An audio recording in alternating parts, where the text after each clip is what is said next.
тәртібінің узлашуы. Юқары Рада тенефустен сон баштаты биет ислятыны бақып чықажақ. Sonra ise депутат контуынмазлығының ләғу етілмесі ве сайлав ислятына кечежек. Бұны парламент рейсі Андрей Парубий білдірді. Бөлелікнен мұхалифет теклифлері назарға алынды. Олар сияси қанун лейхаларыны әжеле суретте бақмаға талап еткен еді.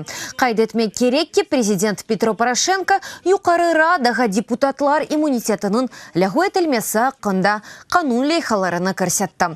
Олар парламентның разылығы олмадан депутатларны жинайы мәсулиетке чекмеге мусааде еті. Весиқана әжеле олара қайд етті қабул етілсе, яны қайделер 2020 сенесі январь бірінден амелге кечежек.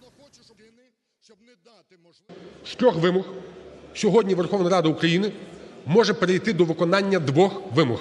Юқары Рада уч талаптан екісіні еріне кетіре білі. Вемен шымды разылашу шурасының қарары бойынша пленар топлашуының автожедвелінің ашкар етілмесіні талап етем. Тіби ислияттан сон эки меселенің мейданға кетірілмесі назарда тұтыла. Тұқынмазлықның лағу етілмесі ве сайлав ислияты ақында. Менімше бөлелікнен заудыки ұзлашуға ете білерміз ве Юқары Раданың инсанларны ешіткеніні күстерерміз.